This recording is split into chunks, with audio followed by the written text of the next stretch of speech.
अगर हम यहाँ बात कर रहे हैं तो सीटेट कहता है कि 60% मार्क्स लेकर के आओ और आप पास माने जाओगे। 60% किसका? 150 का। 150 नंबर का पेपर है ना आपका, नेगेटिव मार्किंग कोई है नहीं। ठीक, आंसर की में कुछ नंबर थे जो Z सब जगह पे दिया होता था, अगर Z था कहीं पे तो वो सबके लिए नंबर बढ़ाया, तो 2 नंबर बढ़े 2 नंबर घटे, वो मिलकर के कोई ज्यादा अंतर नंबर पे पड़ता नहीं है। वही बात है जो हमने आंसर की के टाइम पे की थी। ठीक, तो 150 नंबर में से 60% बनता है आपका 90 मार्क्स। तो अगर आप जनरल कैटेगरी से हैं, किसी भी कैटेगरी से हैं और 90 नंबर आपके बन रहे हैं, इसका मतलब कोई दिक्कत नहीं, आपको दोबारा टेंशन नहीं लेनी है। ठीक, तो जनरल या अगर हम कहें ईडब्ल्यूएस इसमें क्योंकि अलग से कुछ है नहीं, क्योंकि कोई मेरिट तो बनती नहीं है यहाँ पे। और अगर हम बात करें अगर आप किसी भी कैटेगरी से हैं तो 55% नंबर किसका? 150 का 55%।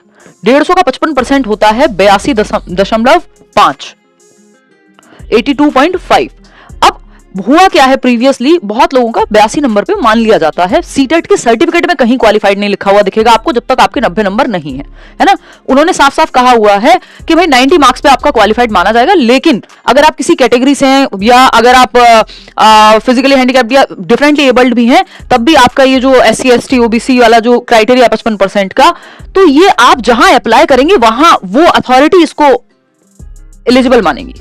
ठीक, वो अपने हिसाब से मार्क्स दे सकती हैं। वो अथॉरिटी जहां पर आपने अप्लाई किया है वो कंसेशन आपको मार्क्स का वहां मिलेगा।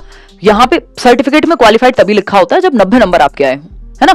तो 82 पे जनरली मान लिया जाता है, कहीं कोई एक्सेप्शन ही अटक जाए तो फिर आप 83 की तरफ सेफ रहे। अदरवाइज 82 पे बहुत लोगों ने आज तक किया है कि मतलब यूज कर लेते हैं लोग। ठीक, वो डिपेंड करेगा आप कहां जा रहे हैं उसको यूज करने। तो हम मान के चलते हैं मोटा मोटा कि 82 marks for SC ST OBC और PH, और अगर हम बात करते हैं इन कैटेगरीज के लिए, और 90 marks for general candidate. Again आपको इसमें लिखा हुआ कहीं नहीं मिलेगा कि जो ये आपका रिजल्ट है उसमें साफ साफ उन्होंने लिखा हुआ भाई 60% एंड अबव वालों को ही हम कंसिडर कर रहे हैं सीटेट क्वालिफाइड, है ना। लेकिन अगर आप ये सर्टिफिकेट या ये मार्कशीट यूज कर रहे हैं ऐसी जगह पे जहां आपको रिजर्वेशन मिलना चाहिए, SC ST OBC differently abled persons, इन सबको ध्यान में रखते हुए आपकी रिजर्वेशन पॉलिसी के आधार पे जहां आप यूज कर रहे हैं वो अथॉरिटी आपको रिजर्वेशन देती है।